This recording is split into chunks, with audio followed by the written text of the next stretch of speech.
శ్వాస కామ్ అయిపోతుంది.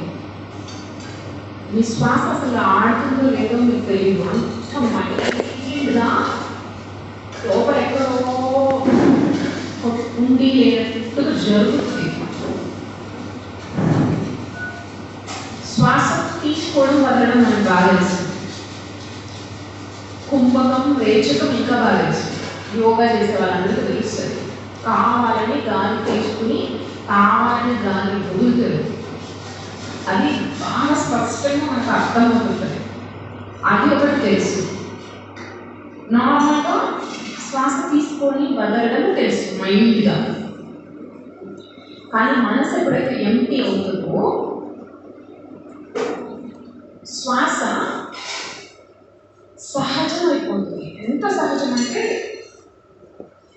ఒక పర్టికులర్ స్టేజ్ దగ్గర శ్వాస కూడా ఆగిపోతుంది. సో మనసు ఎంటీ అయింది అని అనడానికి రీజన్, అనడానికి ఒక నిదర్శనం ఏంటి అంటే మీ శ్వాస ఆగిపోతుంది.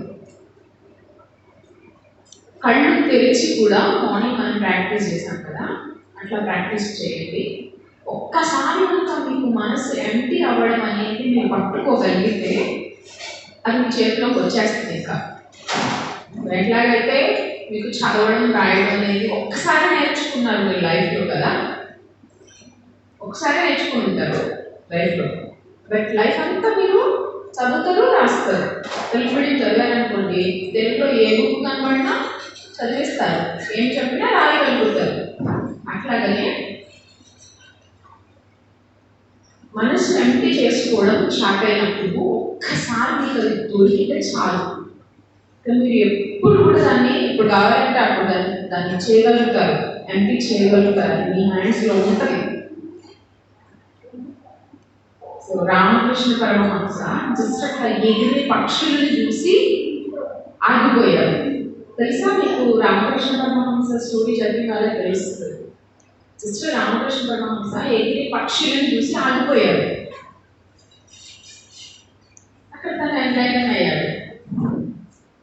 సో ఏ ఎంలైటన్ మాస్టర్ కూడా ఇంకొక మాస్టర్కి కాపీలా లేదు. ఒకసారి మీరు అందరూ ఎంలైటన్ మాస్టర్స్ని చూసుకోండి, ఒకసారి చెక్ చేసుకోండి. ఎవరికి వాళ్ళు యూనిక్గా ఉన్నారు. షిరిడి సాయిబాబాని తీసుకోండి. Welcome to Connect Sunnylight Wireless World. Shirdi సాయిబాబాని తీసుకోండి. ఆయన చెప్పిన సిద్ధాంతం, ఆయన తన గడిపిన జీవన విధానం డిఫరెంట్గా ఉంటుంది. రామకృష్ణ పరమహంసని తీసుకోండి. ఆయన డిఫరెంట్గా, ఆయన జీవన విధానం వేరుగా ఉంటుంది, ఆయన చెప్పిన థీరీస్ వేరుగా ఉంటాయి. రమణ మహర్షిని తీసుకోండి. ఇక సింపులెస్ట్ పర్సన్ అని చెప్పొచ్చు. ఆయన తన సిద్ధాంతాలు, తాను ఆచరించిన విధానము జస్ట్ చూసి జనాలు ఉన్నారు కాబట్టి ఒంటిపైన ధరించినటువంటి ఆ చిన్న వస్త్రం, లేకపోతే అది లేదు. అంత ఫ్రీ బర్డ్, అంత ఫ్రీడమ్. యేసు ప్రభు చూడండి, ఆయన చెప్పిన విధానాలు వేరు. సో ఎన్ఎల్ఎల్ మాస్టర్స్ అందరూ కూడా ఒకరికి ఒకరు ఎవ్వరూ కాపీగా లేరు. అర్థమైందా? ఈ విషయం ఎప్పుడైనా అబ్జర్వ్ చేశారా? ఏ మాస్టర్ కూడా ఇంకొక మాస్టర్కి కాపీగా లేరు. మనం ఏం చేస్తున్నామంటే ప్రజెంట్ ఎవరో చెప్పిన దాన్ని ఫాలో అవుతున్నాం. కొంచెం ఫార్వర్డ్గా చెప్పడానికి ప్రయత్నం చేస్తాం. మార్నింగ్ కొంత మీకు అర్థమైందని అనుకుంటున్నా, అందువల్ల కొంచెం ఎక్స్టెండ్ చేస్తాం. ఎవరైతే ఒక విధానాన్ని ఫాలో చేస్తారో, ఫాలోయర్స్గా ఉంటారో, ఫాలోయర్స్గా ఉన్న వాళ్ళు ఎప్పటికీ కూడా ఎనలైటెడ్ అవ్వలేదు. మీరు ఒక్కసారి చెక్ చేసుకోండి. ఇది నేను రూఢిగా చెప్పగలిగే మాట, ఎనాలిసిస్తో చెప్పగలిగిన మాట. ఏ ఫాలోయర్ కూడా ఎన్లైటన్మెంట్ పొందలేదు. ఎన్లైటన్ అయిన మాస్టర్స్ని తట్టి లేపటానికి ఒక గురువుగా వచ్చారు కొన్ని సందర్భాలలో. బట్ వాళ్ళు అక్కడి నుంచి డిఫరెంట్గా ట్రావెల్ చేస్తారు. మళ్ళీ దానికి ఎగ్జాంపులే పట్టిస్తారు. తను కనుక్కోలేదు. కానీ ఎప్పుడైతే సదానంద యోగి నుంచి ఒక పద్ధతి తెలుసుకున్నారో దాంతో ఆగలేదు. ఆ పద్ధతినే ఆయన ఎస్టాబ్లిష్ చేయలేదు. దానికి ఆయన పిరమిడ్ మీద రీసెర్చ్ చేశారు. ఓషో నుంచి తీసుకున్నారు దాన్ని. ఓషో రజనీష్ నుంచి తీసుకున్నాను. ఓషో రజనీష్ చాలా సంవత్సరాల క్రితమే పిరమిడ్ మీద రీసెర్చ్ చేశారు. అక్కడి నుంచి తీసుకున్నాను. తర్వాత జ్ఞాన ప్రచారం అనేది ఇంత విస్తృతంగా, శాకాహార ప్రచారం అనేది ఇంత విస్తృతంగా ఏ ఎనలైటెడ్ మాస్టరు చేయలేదు.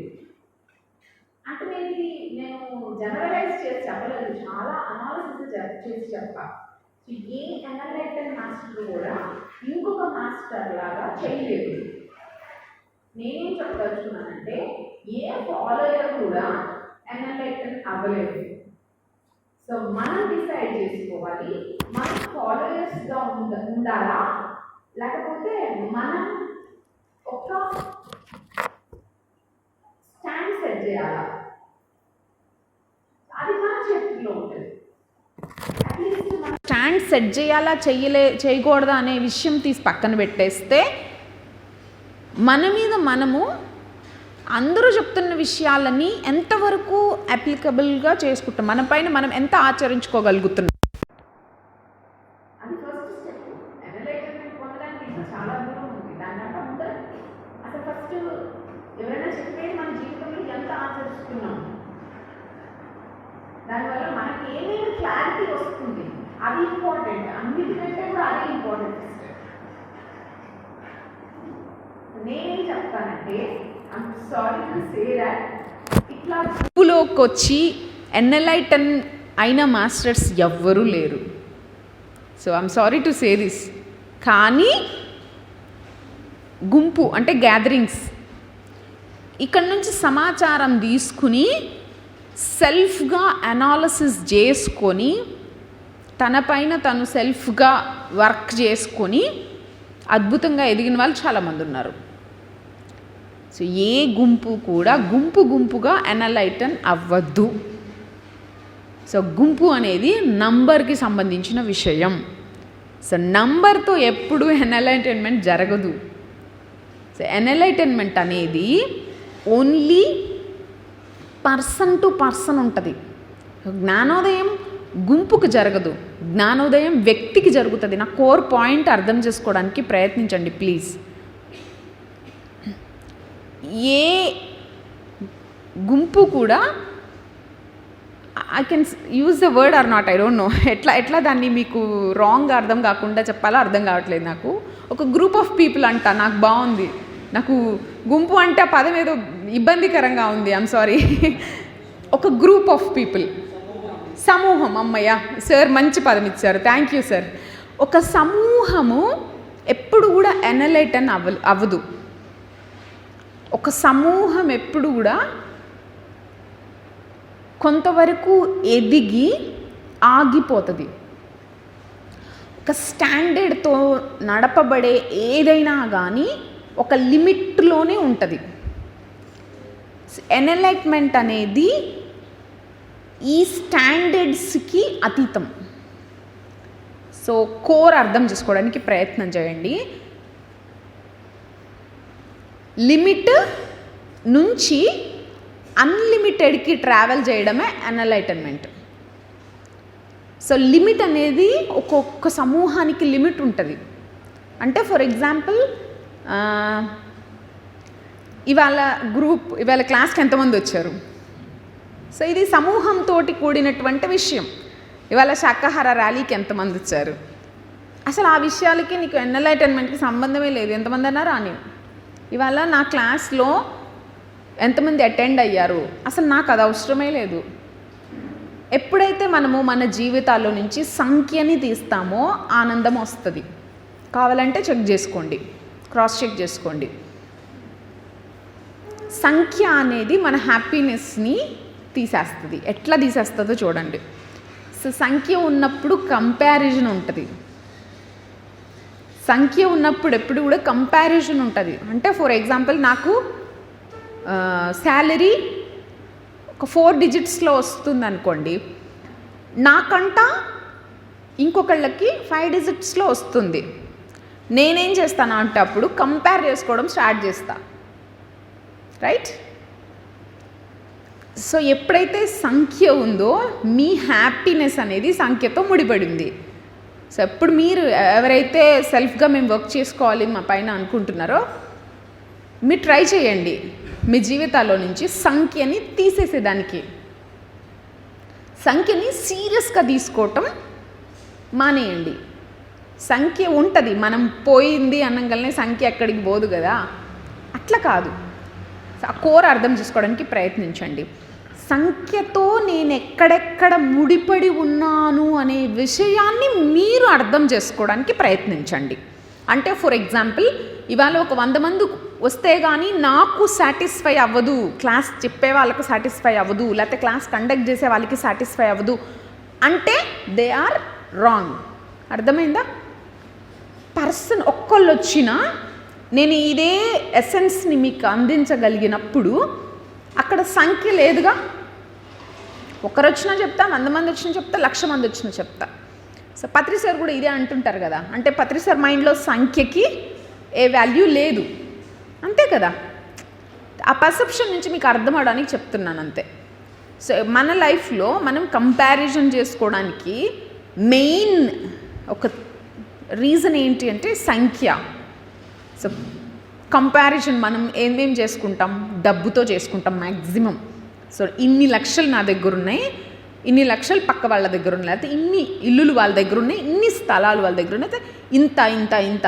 సో ప్రతిదీ కంపేర్ చేసుకోవడానికి మెయిన్ రీజన్ ఏంటి అంటే, మెయిన్ ఒక పాయింట్ ఏంటంటే సంఖ్య, కౌంట్. సో ఒక డెసిషన్ తీసుకోండి, ఒక స్టాండ్ తీసుకోండి. సో ఇవాళ నుంచి కొన్ని రోజుల పాటు నా లైఫ్లో సంఖ్యను తీసేస్తా, ఏమవుతుందో చూద్దాం.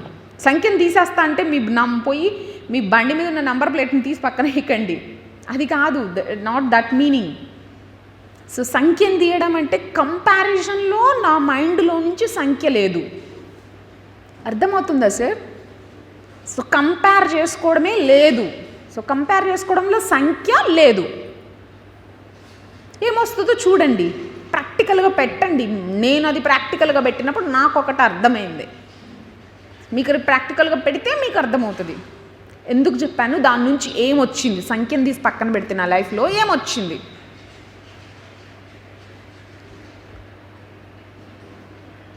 ఏదైనా ఒక విషయం పట్ల మీకు ఎప్పుడైతే క్లారిటీ వస్తుందో మీరు అట్లా సెటిల్ అవుతారు, అంటే స్థిరంగా ఉంటారు. ఎట్లా ఇది నాకు ఎట్లా అర్థమైందంటే, ఎట్లా అయితే మనసు శూన్యంగా ఉన్నప్పుడు శ్వాస శూన్యం అయిపోయింది. దాని నుంచి నాకు అర్థమైన విషయం ఇది. ఏ విషయం పట్ల అయితే మనకి చాలా క్లారిటీ ఉంటుందో ఆ విషయాలలో మనకి ఎంతమంది వచ్చి మనల్ని డిస్టర్బ్ చేసినా కూడా డిస్టర్బ్ కాము. సో మన మైండ్ ఎప్పుడు కూడా డిస్టర్బ్ అవుతుంది అంటే దానికి ఒక్కొక్క రీజన్, ఇది కూడా ఒక రీజన్ అనమాట. ఏంటి రీజన్ అంటే, ఏ విషయాల పట్ల నాకు క్లారిటీ లేదు. ఫర్ ఎగ్జాంపుల్, నేను ఉమెన్, నాకు స్పష్టంగా తెలుస్తుంది కదా నేను ఉమెన్ అని. సో మీరు జంట్, మీకు స్పష్టంగా తెలుస్తుంది కదా జంట్ అని. ఇది ఎంత స్పష్టంగా తెలుసో అన్ని విషయాల పట్ల మీకు అంత స్పష్టత వచ్చినప్పుడు మీకు డిస్కషన్స్ ఉండవు, ఆర్గ్యుమెంట్స్ ఉండవు, లోపల గొడవ ఉండదు, నిమ్మలంగా అట్లా కూర్చుంటారు పత్రి సార్ లాగా. ఎంత సటిల్గా ఉంటారు సార్ కదా. ఎగ్జాంపుల్ చెప్తున్నా మనకు అర్థం కావడానికి, సార్తో కంపేర్ చేయట్లేదు, అర్థం కావడానికి ఒక ఎగ్జాంపుల్ మీ కళ్ళ ముందు చూపిస్తే అర్థమవుతుందని చెప్తున్నా. సో గంభీరంగా చాలామంది ఎన్లైటన్ మాస్టర్స్ చాలా గంభీరంగా ఉంటారు తెలుసా మీకు. చూస్తే చాలా స్టాండ్ తీసుకొని ఉంటారు, అంటే లైక్ అట్లా ఊరికూరికే మూవ్ అవ్వడం, ఊరికూరికే కదలికలు ఏమి ఉండవు. ఇట్లా అట్లా ఇట్లా అట్లా చూడటం ఉండదు. చూపు తీక్షణంగా ఉంటుంది. కదలిక ఇట్లా కదలాలంటే ఇట్లానే కదులుతారు. ఇట్లా ఇట్లా ఇట్లా ఇట్లా ఇట్లా ఇట్లా అన్నెసెసరీ మూమెంట్స్ ఉండవు. చాలామంది ఎన్లైటెన్ మాస్టర్స్ని అబ్జర్వ్ చేయండి. ఈ విషయాలు ఈ కోణంతో ఒకసారి చేసి చూడండి. ఎప్పుడైతే మనకు ఒక క్లారిటీ వస్తుందో మనలో అన్నెసెసరీ మూమెంట్స్ అనేవి ఆగిపోతాయి. ఇంట్లో మీరు ఒక్కసారి సరదాగా ఉన్నప్పుడు ఒకసారి చేసి చూడండి. ఇట్లా ఒకటేదో గ్లాస్ తీసుకోవాలనుకోండి. ఎప్పుడు మనం గ్లాస్ని ఎట్లా తీసుకుంటాం? కనీసం గ్లాస్ తీసుకుంటున్నామన్న కాన్షియస్నెస్తో కూడా తీసుకోం కదా. ఈసారి ట్రై చేయండి. ఇక్కడ ఇది ఉంది కదా బాటిల్,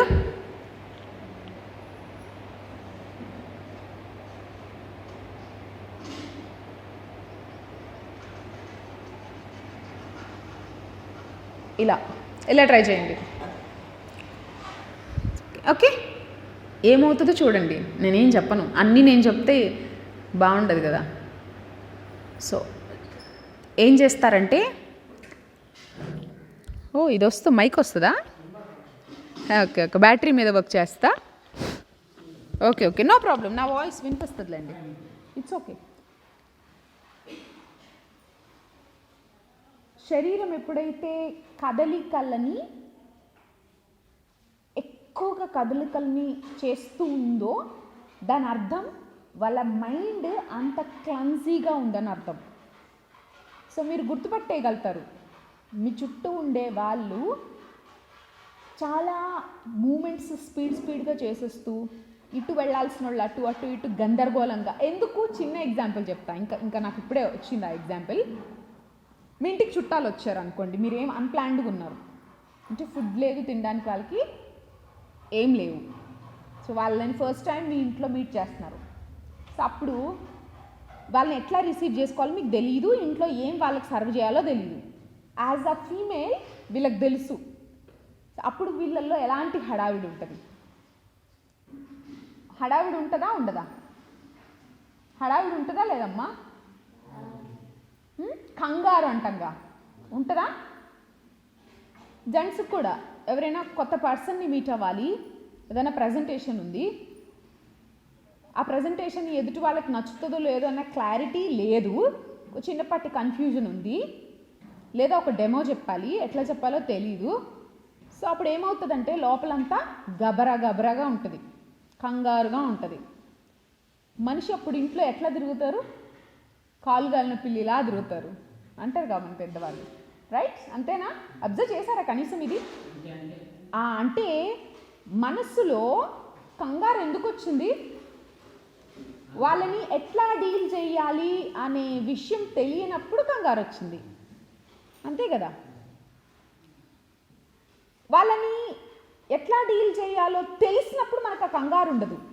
అంటే ఫర్ ఎగ్జాంపుల్ మన ఇంటికి మన అమ్మే వచ్చింది అనుకోండి, మనకే కంగారు ఉండదు. ఎందుకంటే వీనో ఎట్లా తనని డీల్ చేయాలో మనకు తెలుసు, ఆమెకి ఏమి ఇష్టమో తెలుసు, ఆమె ఏ టైంకి ఏం తింటుందో ఏం తాగుతుందో మనకు ఆ క్లారిటీ ఉంది. బట్ కొత్త వాళ్ళతో మనకు ఆ క్లారిటీ ఎందుకు ఉండదంటే వాళ్ళు ఏం తింటారో తెలియదు, ఏం తినరో తెలియదు, ఎలాగా వాళ్ళతో మాట్లాడాలో తెలియదు. సో దీంతో ఏమైందంటే మన మనస్సు క్లారిటీ లేకపోవడం వల్ల డిస్టర్బ్ అయింది. అందుకే శరీరం ఏమైంది? కదులుతూ ఉంది. అర్థమవుతోందమ్మా? అంటే ఏ విషయాల పట్ల మనకి క్లారిటీ ఉండదో ఆ విషయాల పట్ల మనస్సులో కూడా శరీరం చేసినట్టు ఆ మూమెంట్స్, కదలికలు.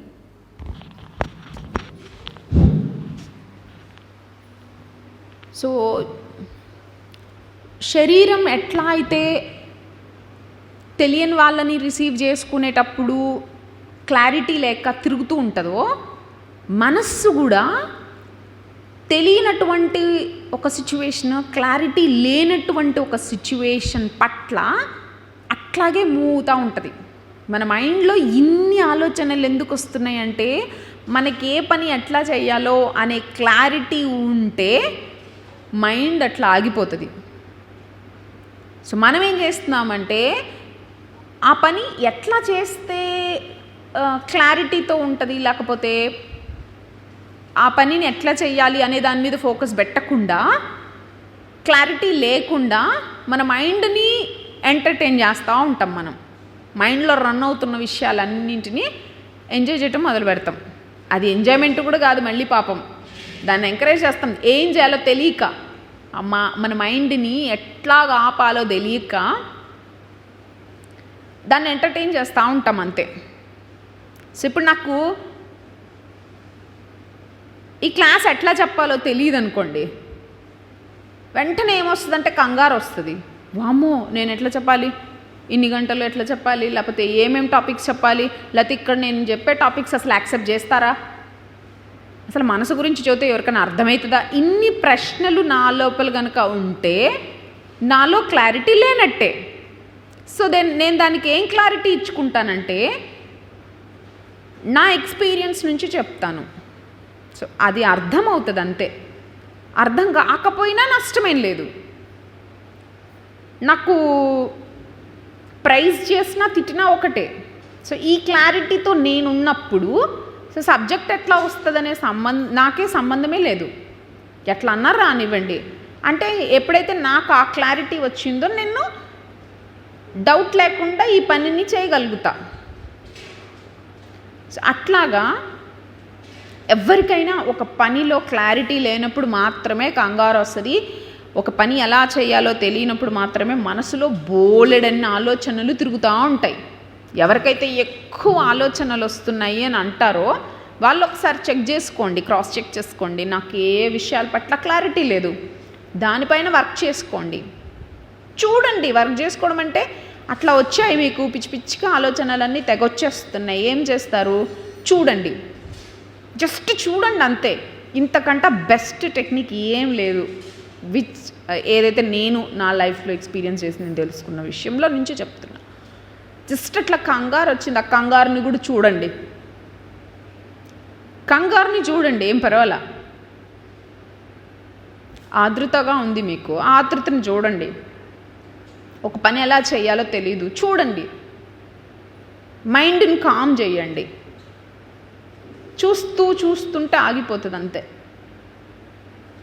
ఒక్కసారి చేసి ఇది నాకు అవ్వట్లేదు అంటే అవ్వదు. ట్రై చేయాలి, ఒక 1 వీక్ ట్రై చేయాలి, లేకపోతే 10 డేస్ ట్రై చేయాలి. ట్రై చేయాలన్న ఇంటెన్షన్ కనుక మీకుంటే 100% ఏదో ఒక టైంలో మైండ్ సెట్ అవుతుంది. ఖచ్చితంగా చెప్తున్నాను నేను ఇది. కాకపోతే ఎవరెవరి మనస్సులో ఎంత గందరగోళం ఉంది అనేది వాళ్ళకే పర్సనల్గా తెలుసు. కాబట్టి వాళ్ళు అర్థం చేసుకోవాల్సిన విషయాలు ఇవి. సో క్లారిటీ ఉన్న మైండ్ ఆగిపోతుంది. సో ఎలా అయితే క్లారిటీ ఉన్నటువంటి సిచ్యువేషన్లో శరీరం ఆగిపోతుందో, సో ఏ ఆలోచనలు లేనప్పుడు ఎట్లాగైతే శ్వాస ఆగిపోతుందో అంత ఈజీగా శరీరము ఆగుతుంది, అంత ఈజీగా మైండ్ కూడా ఆగుతుంది. జస్ట్ ఒక్కసారి దాని మీద అట్లా అవేర్గా ఉండండి అంతే. సో ప్లీజ్ అట్లా అది చేసి చూడండి. ఊరికే రూఢీగా చెప్పొద్దు నాతో అవ్వట్లేదని. రూట్ అయితే చెప్పడం ఎవరైనా చేయగలుగుతారు. పత్రి సార్ మెడిటేషన్ పద్ధతి చెప్పారు, చేయాల్సింది మనమే కదా. అట్లాగే నేను ఎక్స్పీరియన్స్ చేసిన కొన్ని విషయాల్ని చెప్పాను, చేయాల్సింది మీరే. ఓకే. సో ఇంకా ఏమైనా డిస్కస్ చేసుకునే ముందు ఎవరికైనా ఏమైనా డౌట్స్ ఉన్నాయేమో అడగదలుచుకుంటే అడగండి ప్లీజ్. ఏమన్నా డౌట్స్ ఉంటే అడగండి. మనం ఆ డౌట్స్ నుంచి కూడా కొంత సబ్జెక్ట్ వస్తుంది. ఎవరైనా ఏమైనా అడగదలుచుకున్నారా?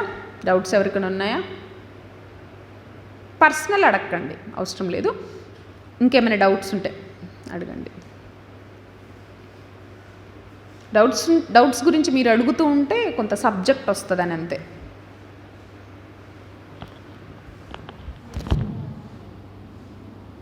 అర్థం కాలేదమ్మా?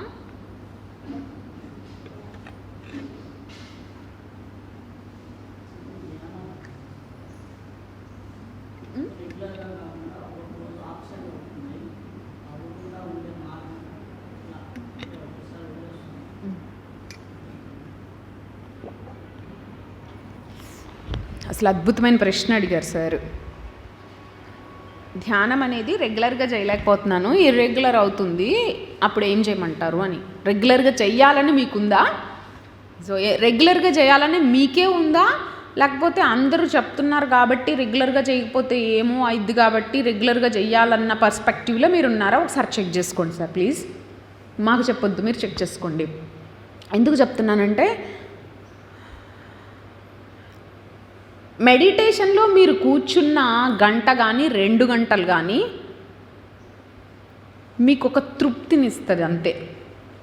టు బీ ఫ్రాంక్, మెడిటేషన్లో మీరు 7 గంటలు కూర్చున్నా, చెప్పాను కదా నేను 8 రోజులు కూర్చున్నాను నేను మెడిటేషన్లో అని, అదేం చేస్తుందంటే మీకు ఒక తృప్తిని ఇస్తుంది. నా శరీరం కూర్చుంది, అమ్మయ్యా, that is not a meditation. So meditation అంటే మీకే తెలుసు నాకంటే బాగా. సో మనసు శూన్యం అవ్వడం మెడిటేషన్.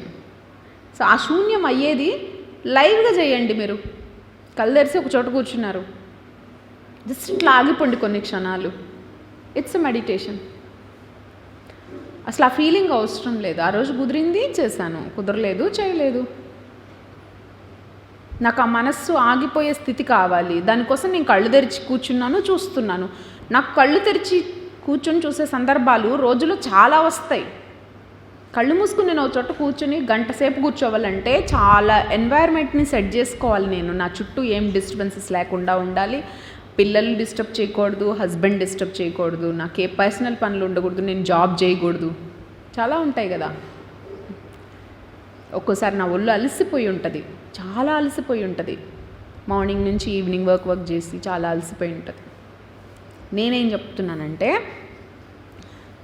కూర్చున్నప్పుడు శరీరాన్ని కూర్చోబెట్టండి. నేను కూర్చోలేదన్న గిల్ట్ తీసేయండి. అసలు మెడిటేషన్ అంటే మీరు చేసేది కాదు. టు బి ఫ్రాంక్, ఇంకా పచ్చిగా చెప్తున్నా. మనసు శూన్యం అవ్వకుండా మీరు గంట కూర్చున్నా, 2 గంటలు కూర్చున్నా, 3 గంటలు కూర్చున్నా ఏంటి ఉపయోగం? కూర్చున్నానన్న తృప్తి ఉందే, దానికోసం చేస్తారు చాలామంది meditation. So you come out, అసలు దాని నుంచి బయటకు రండి. అది బయటకు రాకపోతే మీకు ఆ గిల్ట్ అట్లాగనే ఉంటుంది. అసలు గిల్ట్ వల్ల మీరేం చేస్తారు? ఏం చేయలేరు. అట్లీస్ట్ మీరు గిల్ట్ని తీసేసుకోండి, హ్యాపీగా ఉంటారు. సో ఇవాళ నాకు కుదరలేదు, చేయలేదు, కుదిరిన రోజు చేస్తాను అంతే. లేదు ఒక 5 నిమిషాలు షాప్ దగ్గర ఎక్కడో వెయిట్ చేస్తున్నాను, జస్ట్ అట్లా కళ్ళు తెరిచి మైండ్ని ఎంప్టీ చేసుకోండి. తెరిచిన ఎంప్టీ చేసుకునే టెక్నిక్ తెలుసు కదా ఇప్పుడు మనకి. యూ ట్రై ఇట్, అంతే. మీరు చేస్తున్నది తప్పు కాదు, ఎప్పుడు రైటు కాదు. సో ప్రొద్దున నాతో పాటు వచ్చింది మా ఫ్రెండ్ వాళ్ళ పాప. కారులో మార్నింగ్ ఒక చిన్న డిస్కషన్ జరిగింది. నేను ఊరికే సరదాగా అడిగాను ఒక క్వశ్చన్. తను చెప్పిన ఆన్సర్ చాలా చాలా మంచిగా ఉంది అనమాట. నేను దాని గురించి ఒక 2 minutes మాట్లాడతాను. సో నేనేం ప్రశ్న అడిగానంటే, జీవితం అంటే ఏంటి అని అడిగాను. At the age of engineering చదువుతుంటాను అంతే. ఏం చెప్పావు రుచి? తన ఆన్సర్ ఏం చెప్పిందంటే, గో విత్ ద ఫ్లో అని చెప్పింది. జీవితం ఒక ప్రవాహం లాంటిది, ప్రవాహంతో పాటు వెళ్తూ ఉండడమే. ఆగి ఎక్కడ స్టాగ్నేట్ అయిపోయి ఉండడం కాదు జీవితం అని చెప్పింది. ఒక 20 ఏళ్ళు కూడా ఉండవు తనకి. అర్థమైందా? తను చెప్పిన దానికి ఎంతో మీనింగ్ ఉందో. జీవితం అనేది ఒక ప్రవాహం లాంటిది, ప్రవాహంలో వెళ్తూ ఉండడమే తప్ప ఆగి చెక్ చేసుకోవడం కాదు. నేర్చుకుంటూ వెళ్ళడం అంతే. నేర్చుకుంటూ వెళ్ళడమే తప్ప ఒకచోట ఆగిపోవడం కాదు, ఒకరి దగ్గర ఆగిపోవడము కాదు. అట్లీస్ట్ ఇవి తెలిసినప్పుడు కొంత ప్రయత్నం అనేది మనం చేస్తూ ఉండడం ముందుకు వెళ్తానికి అవకాశం అన్నమాట. నేను ఒక చోట ఆగిపోయానని నాకు తెలిసింది, నేను అక్కడి నుంచి ముందుకు ఎట్లా వెళ్ళాలని నేను ఆలోచించుకోవాలి. తెలియనంత వరకు తెలియదు కదా నేను ఎక్కడ ఆగిపోయాను. ఫర్ ఎగ్జాంపుల్, నేను యాక్సెప్టెన్సీ అనేది లేకుండా ఉంటున్నా అన్నిటి పట్ల. నాకు అర్థమైంది నేను ఈ విషయాలలో యాక్సెప్టెన్సీ లేదు. ఇంతకుముందు అయితే మీరు నమ్మరు, ఎవరైనా నాన్ వెజ్ నా చుట్టుపక్కల తింటుంటే కూడా నాకు లోపల నుంచి డోకులాగా వచ్చేది, చాలా ఘోరంగా ఉండేది. ఆ స్మెల్ వస్తుంటేనే చాలా నాకు తెలియకుండానే నా బాడీ అంతా ఇరిటేట్ అయిపోయేది. నాకు అర్థమైంది, ఒకరోజు కూర్చొని ఆలోచించుకున్నా, అవును వాళ్ళకి నచ్చింది వాళ్ళు చేస్తున్నారు, నేనేం చేయాలో నాకు తెలుసు, ఏది మంచి ఫుడ్ అనేది నాకు ఐడియా ఉంది, ఏం తీసుకుంటే నా ఫుడ్ నా శరీరం ఎంత ఈజీగా ఉంది అనేది నాకు తెలుస్తుంది, ఏ ఫుడ్ తీసుకుంటే నాకు హాయిగా ఉంటుందో నాకు అర్థమవుతుంది. వాళ్ళకి అర్థం కాలేదు అంతే, నాకు క్లారిటీ వచ్చింది ఆ విషయం పట్ల, వాళ్ళకి క్లారిటీ రాలేదు, తింటున్నారు వాళ్ళు. అసలు నాకేం హక్కు ఉంది వాళ్ళ ప్లేట్ గురించి డిసైడ్ చేసే హక్కు? నాకు తెలుసు what is right, what is wrong. నేను వాళ్ళకి చెప్పే ప్రయత్నం చేస్తా, ఎందుకంటే అది ధర్మం కాదు తెలుసు కాబట్టి. నాకు ఇంకొకరిని కిల్ చేసి దాన్ని ఫుడ్గా తీసుకునే హక్కు లేదని చెప్పి నేను చెప్తా. కానీ వాడికి అది ఇష్టం అన్నప్పుడు నేనెట్లా అసహించుకుంటా? అప్పుడు నేను డిసైడ్ చేసుకున్నా, నో, నేను చేస్తుంది రాంగ్. వాళ్ళకు ఒక టైం వస్తుంది తెలుసుకోవడానికి. నేను అసహించుకోను, యాక్సెప్ట్ చేస్తా. అట్లాగని నాకు దానిపైన ఎటువంటి ఒపీనియను లేదు. సో ఇప్పుడు నేను ఈజ్ అయ్యా. ఆ ఒపీనియన్ నాకు నేను తెచ్చుకోవడం వల్ల తేలిక పడింది ఎవరంటే నేను. అన్నిటినీ యాక్సెప్ట్ చేయాలని చెప్పి నా పక్కన ఎవరో తింటుంటే ఆ స్మెల్ని నేను యాక్సెప్ట్ చేయలేకపోతున్నా అంటే తప్పు నాలో ఉంది. అట్లాగని నేను యాక్సెప్ట్ చేస్తున్నా అని చెప్పి నా ప్లేట్లోకి తెచ్చుకోను, నేను తినను. నాకు క్లారిటీ ఉంది, పర్ఫెక్ట్ క్లారిటీ ఉంది దానిపైన. అట్లాగని నేను వాళ్ళని పిచ్చిగా అసెస్ చేయను, వాళ్ళని అసహించుకోను. It's okay. ఈజీగా తీసుకుంటే తేలికైంది నేను. ఇట్లా మనలో చాలా ఉంటాయి, కానీ మనమే గుర్తించినా కొన్నిసార్లు దాన్ని మనం తీసేసుకోవడానికి రెడీగా ఉండం. నేనేం చెప్తానంటే ఫస్ట్ గుర్తించాలి, తర్వాత తీసేసుకోవడానికి మన పైన మనం కొంత వర్క్ చేసుకోవాలి, ఒక క్లారిటీ తెచ్చుకోవాలి. ఇంకా కరెక్ట్గా చెప్పాలంటే ఏదైనా మన నుంచి ఊరికి అట్లా వెళ్ళిపోదు, దానిపైన క్లారిటీ తెచ్చుకుంటే వెళ్ళిపోతుంది. ఇందాక చెప్పాను కదా, క్లారిటీ వచ్చినప్పుడు మూమెంట్స్ ఆగిపోతాయి, క్లారిటీ వచ్చినప్పుడు థాట్స్ ఆగిపోతాయి, క్లారిటీ వచ్చినప్పుడు ఆటోమేటిక్గా అట్లా మనం ఏం చేయాలనుకుంటున్నామో అది చేస్తామంతే. సో ప్రతి విషయంలో అట్లాంటి క్లారిటీ మీకు ఎన్ని ఉన్నాయో చెక్ చేసుకోండి. ఒకసారి మీ పైన మీరు అట్లీస్ట్ క్లారిటీలు ఎన్ని ఉన్నాయో లేదో చెక్ చేసుకోకపోయినా ఎక్కడ మీరు ఘర్షణ పడుతున్నారనేది మీకు అర్థమవుతుంది కదా. మీరు ఏ విషయంలో ఘర్షణ పడుతున్నారు, మీరు ఏ విషయంలో భారంగా ఫీల్ అవుతున్నారు, అది చెక్ చేసుకోండి. అప్పుడు అర్థమవుతుంది కనీసం, ఓకే నేను ఇట్లా భారంగా ఫీల్ అవుతున్నానంటే దీనికి ఇదన్నమాట విషయం. సో నేను క్లారిటీ తెచ్చుకుంటే ఆ విషయం అక్కడి నుంచి వెళ్ళిపోతుంది. So this is the best way. So please గిల్ట్గా ఫీల్ అవ్వద్దు ఎవ్వరు కూడా. అసలు గిల్టే లేదు, ప్రతిదీ కరెక్టే. ఆ రోజు కుదరలేదు, ధ్యానం చేయలేదు, దట్స్ ఇట్. సో చక్కగా ఇప్పుడు విట్నెస్ ప్రాక్టీస్ చేయండి, కళ్ళు తెరిచి కూడా మీరు చేయగలుగుతారు కదా. సో ఆ క్లారిటీ తెచ్చుకోండి. ఒకటి అర్థమైంది కదా, ధ్యానం అంటే ఏంటి? మనసు శూన్యం అవడమే ధ్యానం. సో మనసు శూన్యం చేసుకోవడానికి కళ్ళు మూసుకుని గంటలు కూర్చోకుండా కళ్ళు తెరిచి కూడా చేయొచ్చు అనే టెక్నిక్ తెలిసింది కదా, మీరు యూజ్ చేసుకోండి. మీకు అర్థమవుతుంది మీ మనసు శూన్యమైనప్పుడు జరిగే మ్యాజిక్. మీరు అప్పుడు ఇంకా అది మీ సెల్ఫ్ ఎక్స్పీరియన్స్ వదిలిపెట్టలేరు. సో ఒకసారి ట్రై చేయండి. Good sir, thank you sir, మంచి టాపిక్ తీసుకొచ్చి. అట్లా ఏదైనా ఒక టాపిక్ వచ్చినప్పుడు డిస్కస్ చేస్తుంటే చాలా మ్యాటర్ వస్తుంది కదా. సో ఇంకెవరైనా ఏమైనా డిస్కస్ చేస్తారా? ఏమో చాలా అడగాలని ఉంటుంది, కానీ అడగాలంటే ఏమనుకుంటారో అనుకుంటారేమో కదా. పర్లేదు, అడగండి, అంతా మన ఫ్రెండ్సే కదా. సో మీరు అడిగిన దానివల్ల ఒక టాపిక్ రైజ్ అవుతుంది అంతే. అడుగుతారా మేడం ఏమైనా? చెప్పండి.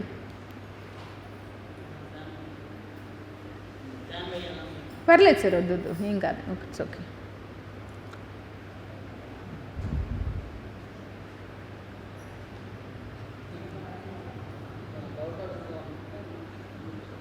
నాకా అమ్మా ఇవి? ఓ థ్యాంక్ యూ అమ్మా.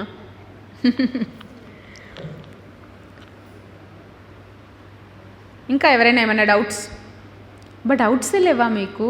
నేనైతే పిచ్చి పిచ్చిగా డౌట్లు అడిగేదాన్ని. డౌట్లు అడిగితే సార్ ప్లీజ్.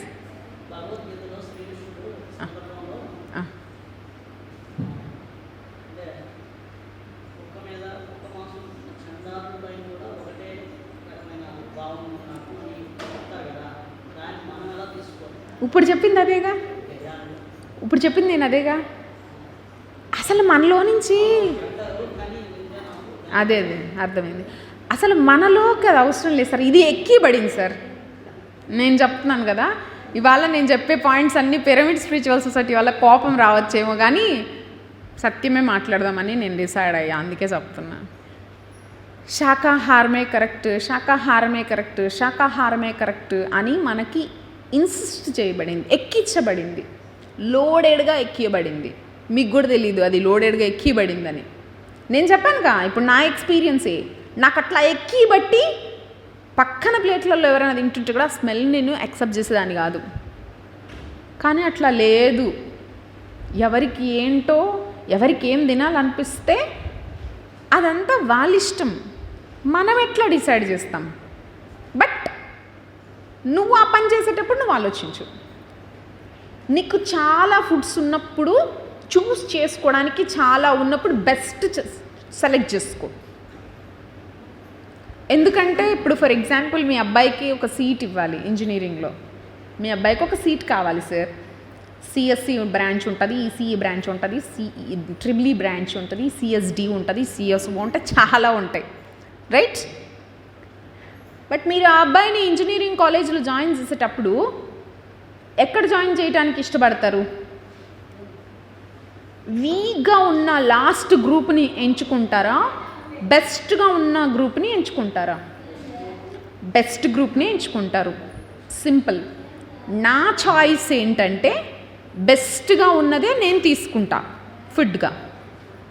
ఎందుకంటే అది లోపలికి వెళ్ళిన తర్వాత ఏం జరుగుతుందో నాకు తెలుసు. సో సైంటిఫిక్గా నాకేమవుతుందో నాకు తెలుసు. నేను హై ఫైబర్ తీసుకున్నప్పుడు నా స్టమక్ అంతా క్లియర్ అవుతుంది. ఫ్రూట్స్ ఎక్కువ తీసుకున్నప్పుడు నా బాడీ అంతా దాన్ని చక్కగా ప్రతి న్యూట్రిషన్ని అబ్జర్వ్ చేసుకుంటుంది. సో దట్ నాకు బ్లోటింగ్ ఉండదు, ఈజీగా ఉంటుంది నా బాడీ, తేలిగ్గా ఉండడం నా అనుభవం.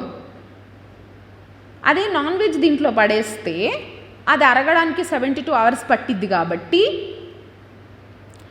టైం పడుతుంది. ఆ స్తబ్దంగా ఉండడం ఉంటుంది చూసారా. ఇప్పుడు పులి ఉంటుంది అనుకోండి, సింహం ఉంటుంది అనుకోండి, ఒకదాన్ని క్యాచ్ చేసేసి పొట్టలో వేసేసి ఓ చోట పోయి పడుకుంటుంది. ఏం చేయలేదు అది, ఎందుకంటే లోపలంతా అది ఉంది కదా. సో ఆక్యుపైడ్గా ఉంది కాబట్టి ఏం చేయలేదు. అలా ఉండడం నాకు ఇష్టం లేదు. దాన్ని తీసుకోవటం వల్ల నా లోపల ఎంత డ్యామేజ్ జరుగుతుంది అనేది నాకు ఐడియా ఉంది. ఇంకొకటి కూడా చెప్తా, మీకు ఎప్పుడైతే స్టమక్ క్లియర్గా ఉంటుందో మీ మైండ్ కూడా ఎంటీ అవుతుంది. మైండ్ ఎంటీ అవడానికి ఇది కూడా ఒక రీజన్, చెక్ చేసుకోండి. స్టమక్ ఎప్పుడైతే మీకు 0 అవుతుందో, గుర్తుపెట్టుకోండి, 0 అవ్వడం, స్టమక్ మోషన్ మొత్తం 0 అయిపోతుందో మీ మైండ్ కామ్ అయిపోతుంది. సో ఎవరైతే స్టమక్లో ఇబ్బందులు పడుతూ ఉంటారో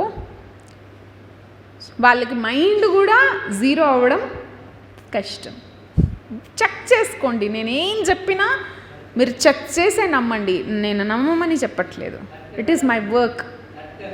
కరెక్టే కదా సార్?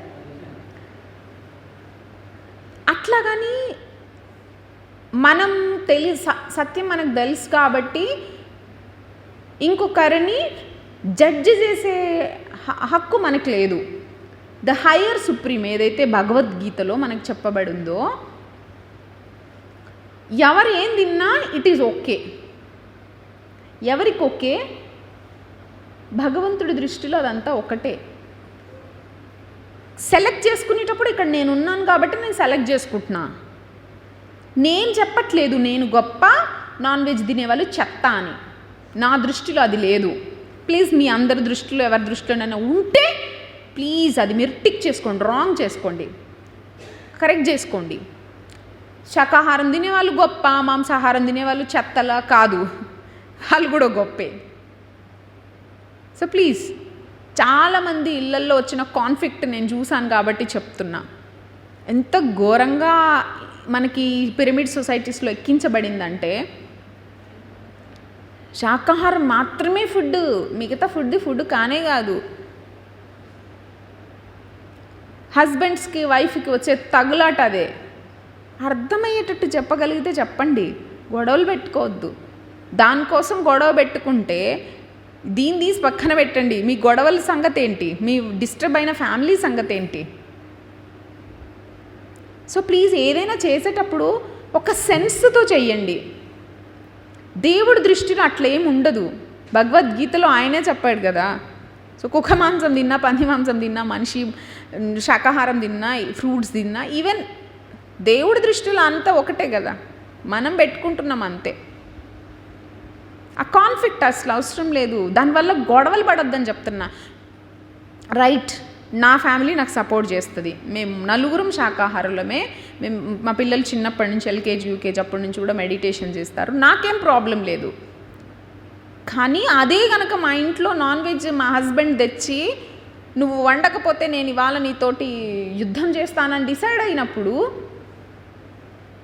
నీ కామన్ సెన్స్ ఎక్కడ వాడుతున్నావు నువ్వు? అంటే నీకు ఫైటింగ్ చేయడం వల్ల వచ్చే డిస్టర్బెన్స్ ఏదైతే ఉందో, నువ్వు నాతో ఫైటింగ్ చేసావు కదా, నువ్వు క్లాస్కి వెళ్ళకు. అర్థమైందా?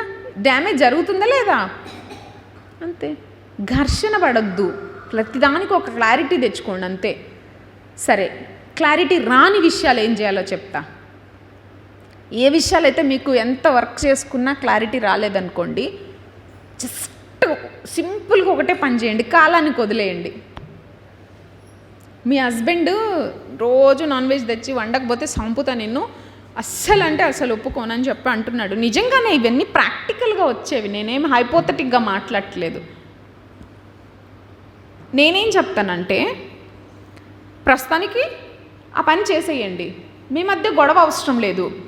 దాని గురించిన ఘర్షణను కూడా మీ లోపల మొయ్యకండి, అది తప్పు.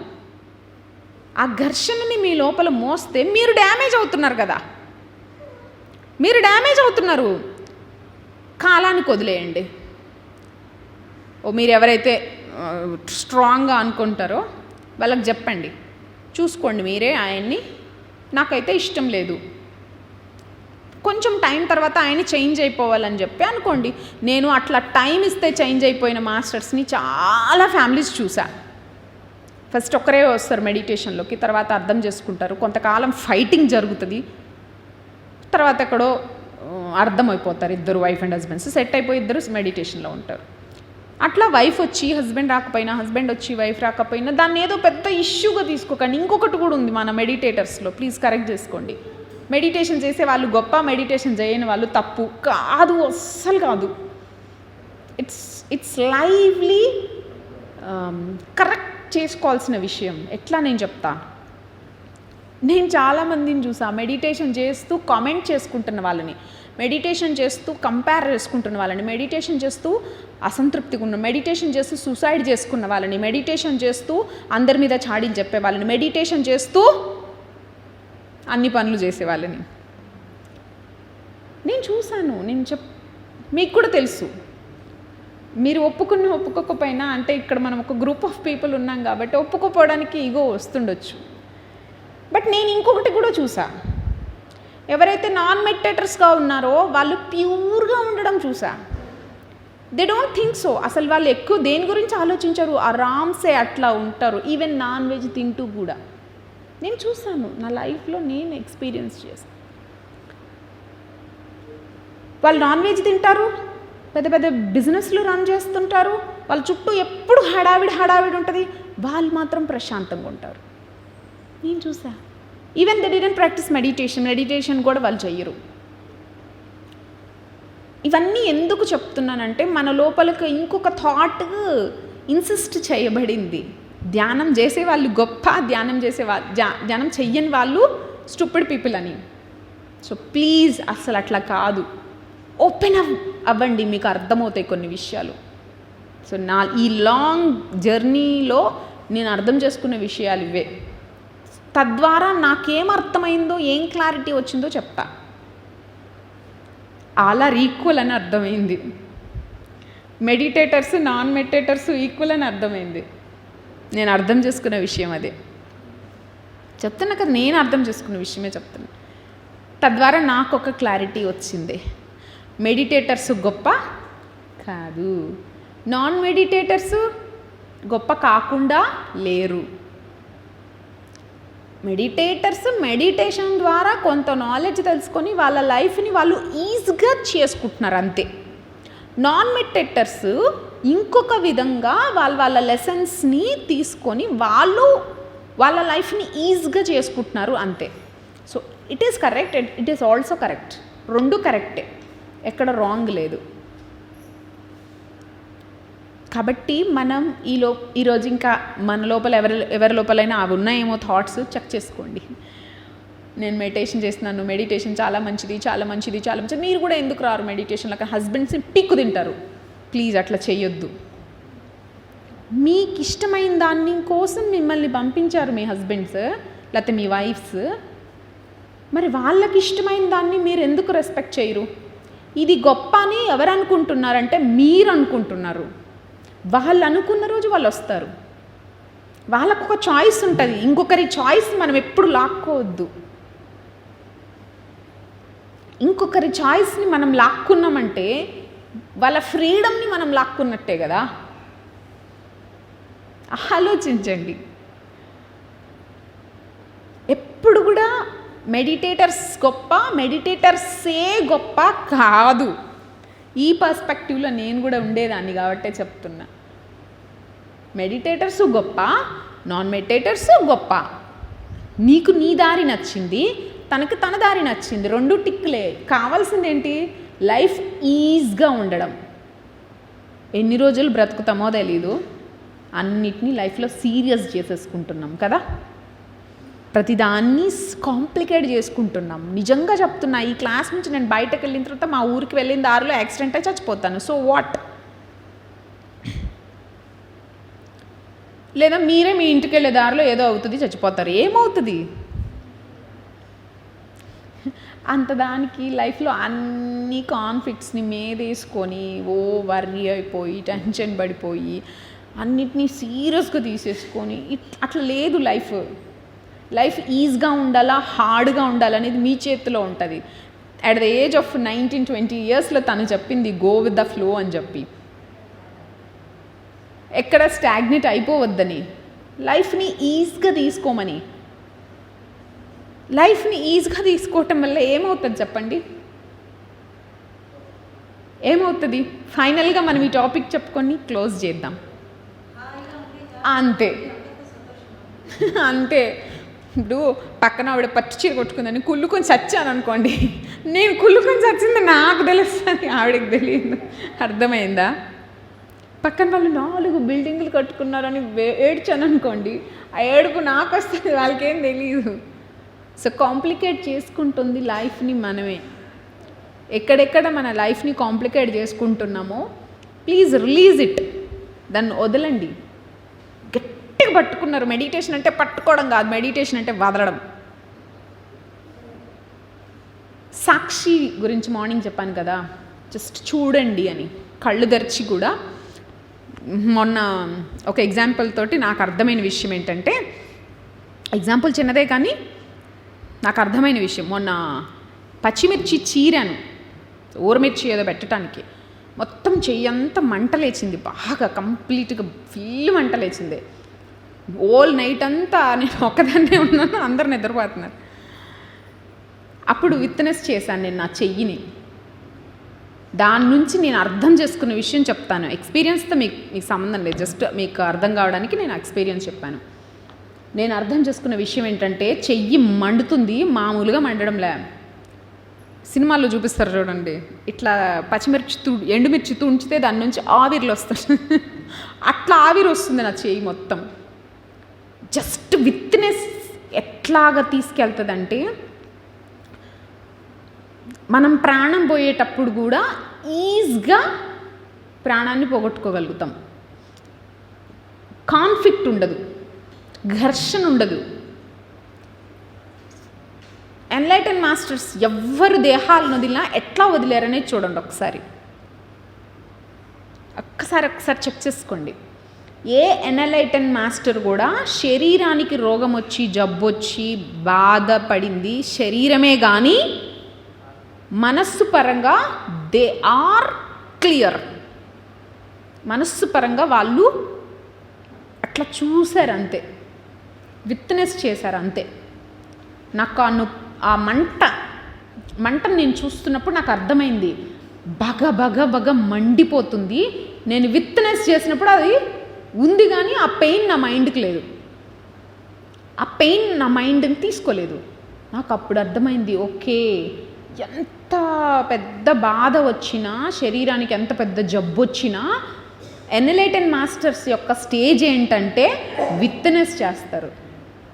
జస్ట్ దాన్ని చూస్తారు అంతే. దానికి సంబంధించిన బాధ కానీ ఏ ఎమోషన్ కానీ మైండ్ తీసుకోదు. సో ఈ విత్నెస్ ప్రాక్టీస్ చేయటం వల్ల మీకు ఏంటి ఉపయోగం అంటే, ఇది ఉపయోగం. బెస్ట్ ఉపయోగం ఏంటంటే ఇది, ఏ సిచ్యువేషన్ అయినా చూస్తాం అంతే, ఆ పెయిన్ని మైండ్ తీసుకోదు. ప్రాక్టికల్లో పెట్టి చూడండి, నమ్మొద్దు ప్లీజ్, నోట్ చేసుకోండి, నమ్మొద్దు, ప్రాక్టికల్గా పెట్టి చూడండి. కరెక్ట్ అయితేనే ఇంప్లిమెంట్ చేయండి, లేకపోతే చేయొద్దు. సరే, ఆన్సర్ వచ్చిందా మీకు మీ ప్రశ్నకి? ఓకే. సో ఇంకా ఎవరైనా ఏమైనా ప్రశ్నలు? ప్లీజ్ ప్రశ్నలు అడుగుతుంటే సబ్జెక్ట్ వస్తుంది కదా. రుచి ఏమైనా ఉన్నాయా ప్రశ్నలు? క్లియర్ అయినాయా? చెప్పండి.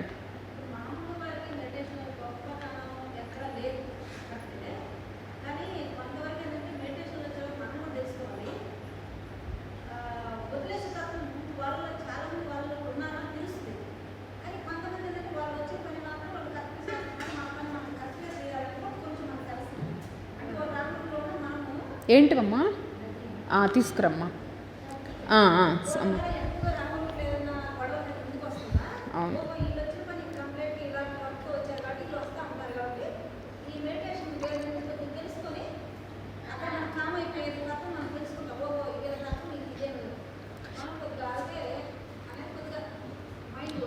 కరెక్ట్ అమ్మా. అది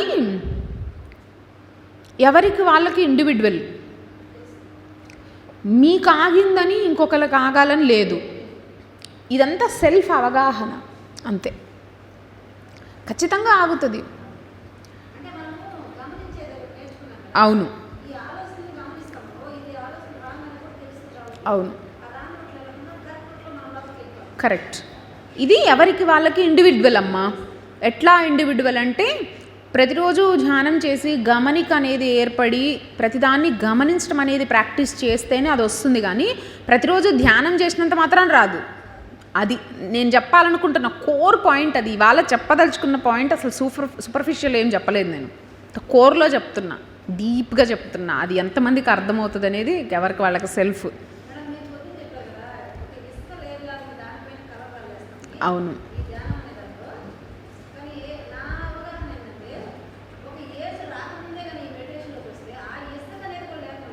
కరెక్ట్ అమ్మా, పర్ఫెక్ట్గా చెప్పారు. అవును, కరెక్ట్ కరెక్ట్. అవును,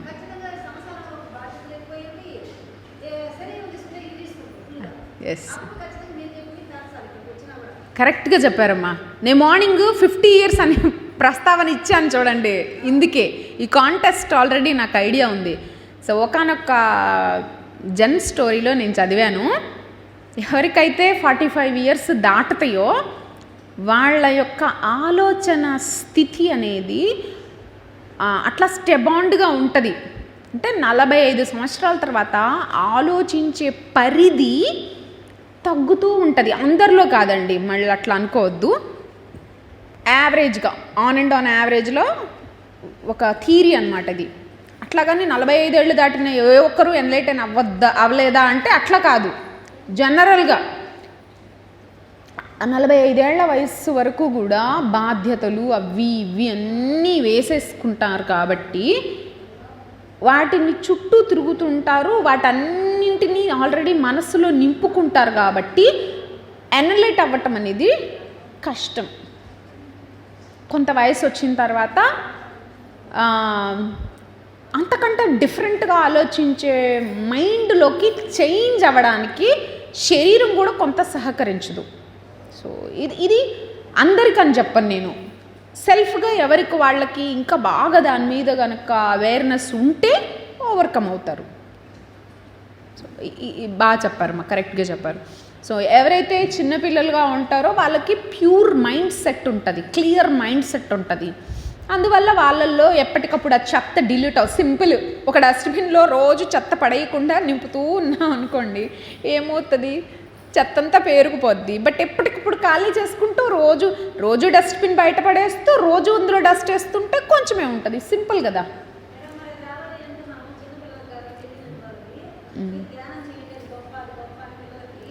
మీరు ధ్యానం చేయండి గొప్ప అని చెప్పొద్దండి, అసలు చెప్పొద్దు. They are perfect. చిన్న పిల్లలు మీరు ఒక్కటే ఆలోచించండి. జీసస్ క్రైస్ట్ అంటాడు కదా, చిన్నపిల్లల్లా మీరు మారండి అని. చిన్నపిల్లలే మారాలి అంటే తప్పు కదా. చిన్నపిల్లల్లా మనం మారాలి. చిన్నపిల్లలు ఎప్పుడు క్లియర్గా ఉంటారు. ఒక దెబ్బ కొడితే ఏడుస్తాడు. ఏడవడంలో ఎట్లా ఏడుస్తాడంటే 100% పెట్టి ఏడుస్తాడు. మనం కూడా ఏడవలేము అట్లా. మనం ఏడవాలంటే పక్కింటి ఆవిడ చూస్తుందేమో, ఎదురింటి ఆవిడ చూస్తుందేమో అని కంగారు వస్తుంది. లేకపోతే హస్బెండ్ చూస్తాడేమో అనేది అయ్యో అనిపిస్తుంది. ఇంత ధ్యానం చేస్తున్నా నువ్వు ఏడుస్తున్నావా అంటాడేమోనని భయం. నేనేం చెప్తానంటే ఎంత ధ్యానం చేసినా మీరు ధ్యానానికి ఏడుపుకి సంబంధం లేదని చెప్తాను. ఏడుపు వస్తే ఏడవండి. ఎవరో ఏడిస్తే మీరు ధ్యానులు కాదని చెప్తే ఆ నాలెడ్జ్ మీ బుర్రలో పెట్టుకొని దానివల్ల మీకు వచ్చే ఏడుపుని ఆపొద్దు ప్లీజ్. ఏడుపు వస్తే ఏడవండి, హ్యాపీగా ఏడవండి, ఏమైద్ది?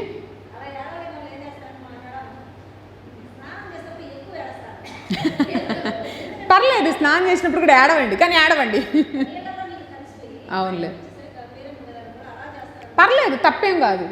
నీకు బయట అందరు చూసి నవ్వుతారు అనుకుంటూ నువ్వు పర్సనల్గా పోయి ఏడవాలంటే ఒక రూమ్కి తాళం వేసుకొని పోయి బయట బోర్డు పెట్టేసుకోండి, ఇది ఏడుపు రూమ్ అని చెప్పి లోపల పోయి ఏడ్చుకొని ప్రశాంతంగా ఏడ్చి ఫ్రీ అయ్యి బయటికి రండి.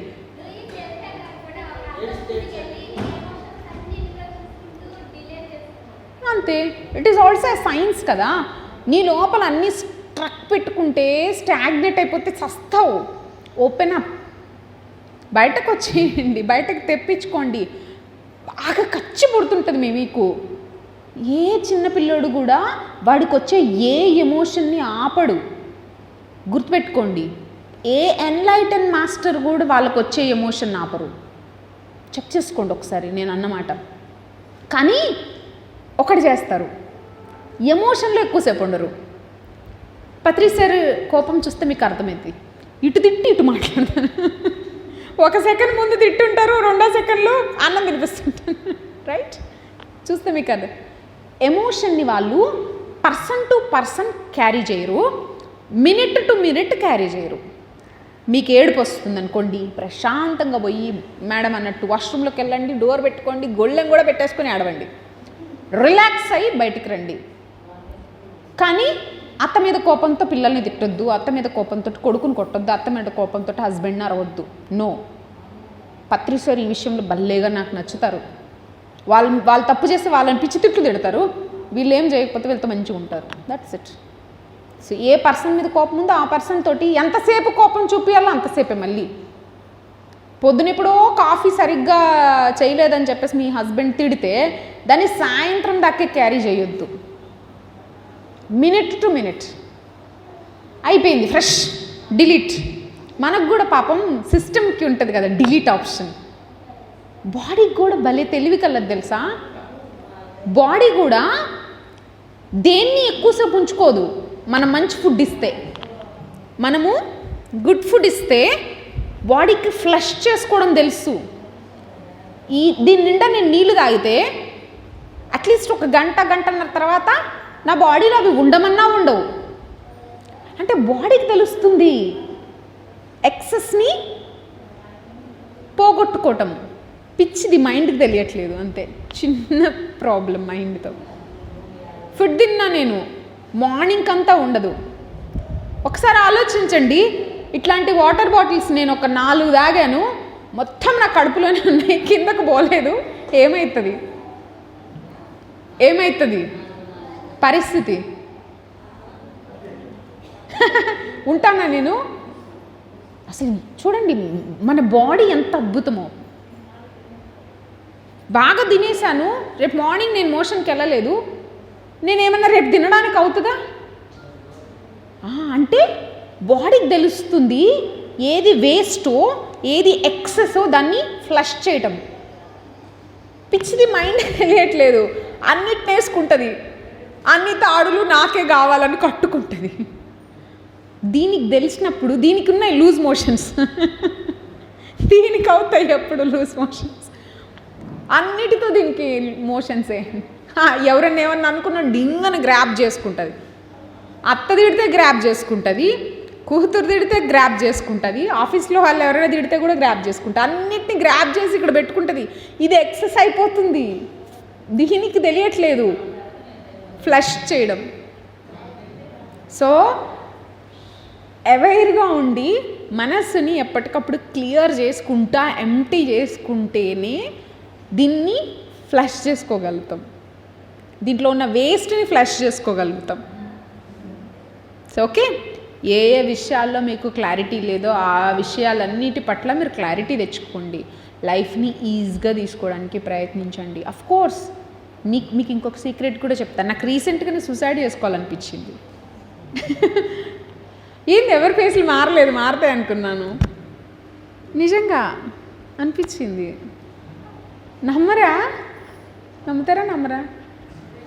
నమ్మరా? నేనైతే అబద్ధం చెప్పాలనుకోవట్లేదు ఎవరికి, నిజమే చెప్పాలనుకుంటా.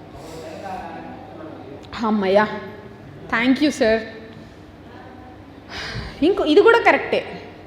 నేను మెట్టేటర్ని, నాకు ఇట్లా అనిపించటం ఏంటి? నేను మెట్టేటర్ని, నాకు ఏడుపు రావడం ఏంటి? నేను మెట్టేటర్ని. ఆ మెడిటేటర్ అనే అహంకారాన్ని వేసుకుని కూర్చున్నాం, దాన్ని తీసేస్తే అంత నార్మల్ అవుతుంది. వీఆర్ నథింగ్ అని తెలుసుకోవడమేనండి లైఫ్లో, ఇంకంతకంటే ఏం లేదు. We are nothing.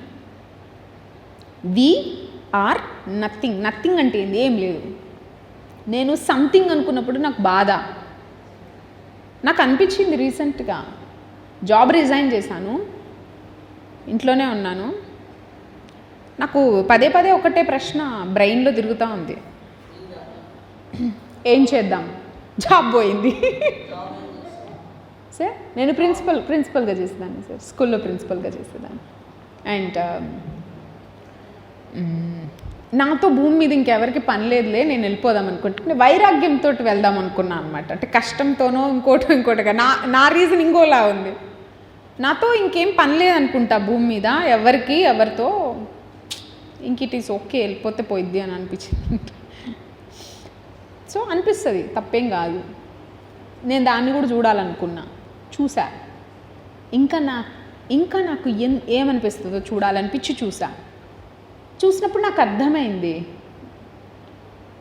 ఏం క్లారిటీ వచ్చిందంటే, నేను రావాలనుకుంటే రాలేదు, బహుశా నేను రావాలనుకుంటే వచ్చానేమో నాకైతే తెలీదు. నేను వచ్చింది ఎంత న్యాచురల్గా జరిగిందో వెళ్ళేది కూడా అంత న్యాచురల్గా జరిగే వరకు ఉంటా అని డిసైడ్ అయ్యా. అర్థమైందా నేను తెచ్చుకున్న క్లారిటీ?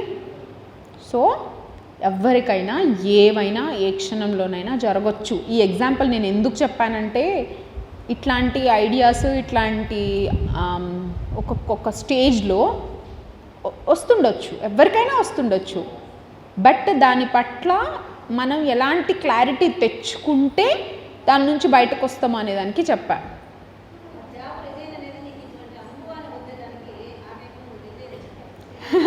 అంతే అంతే. సో నిజంగా చెప్పాలంటే ఎవ్వరు బయట నుంచి మీకేం చేయలేరు. సో ఎవరైనా ఏమైనా చేస్తారు అంటే అది నీకు నువ్వే నీ లోపల నుంచి చేసుకోవటమే. సో ఇంతే లైఫ్. చూద్దాం ఎంత న్యాచురల్గా నేను వచ్చానో అంత న్యాచురల్గానే నేను వెళ్తానని డిసైడ్ అయ్యా. సో దట్ నాలో ఆ కాన్ఫ్లిక్ట్ అది పోయింది ఇంకా. సో ఇంతేనండి లైఫ్. ఈజీగా తీసుకోవడం, క్లారిటీ తెచ్చుకోవడం, ఒక్కొక్క డైమెన్షన్ నుంచి ఇంకో డైమెన్షన్కి షిఫ్ట్ అయ్యేటప్పుడు కూడా ఇట్లాంటివి బొచ్చడు జరుగుతుంటాయి. సో ఒకానొక టైంలో లోన్లీగా అనిపిస్తుంది, నాకు ఇంకెవ్వరు లేరు అనిపిస్తుంది. కానీ దాని నుంచి ఒకటి పుడుతుంది. ప్రతిసారి నాకు అది ఎక్స్పీరియన్స్ అవుతుంటుంది. కొన్ని రోజులు అసలు ఎవరితో మాట్లాడాలనిపించదు, కంప్లీట్గా షట్ డౌన్ చేసేస్తాను, నాతో నేనే ఉంటా. లోపల నుంచి చాలా పుడతాయి, మనతో మనం ఉన్నప్పుడు పుడతాయి. సో ట్రై చేయండి. ఏమో ఈ అనుభవాలు మీకు చెప్పడంలో నేనే ఎటువంటి ఇబ్బందిని ఫీల్ అవ్వలేదు, ఎందుకంటే అట్లాంటి ఆలోచన కూడా నాకు లేదు. కాకపోతే ఈ అనుభవాలు మీకు ఏమైనా ఉపయోగపడతాయేమోనని చెప్పా. That's it. So I think 4 అయినట్టుంది సార్. క్లోజ్ చేద్దామా? So this is from my side. ఇది నేను మీతో షేర్ చేయాలనుకుంటున్న విషయము, చేయాలనుకుని చెప్పాలనుకుంటున్న విషయము. యాక్చువల్లీ ఇదేం ప్లాన్ కాదు. ఈ క్లాస్కి నాకు ఏమి సంబంధము లేదు. నాకు ఇక్కడ ఏం చెప్పాలనిపించిందో అది చెప్పా. It is not at all A class. So నాకు తెలిసి నేను నేర్చుకున్న అంశాలు, నేను అర్థం చేసుకున్న విషయాలని మీతో షేర్ చేశాను అంతే. So thank you so much విన్నందుకు ఓపికగా.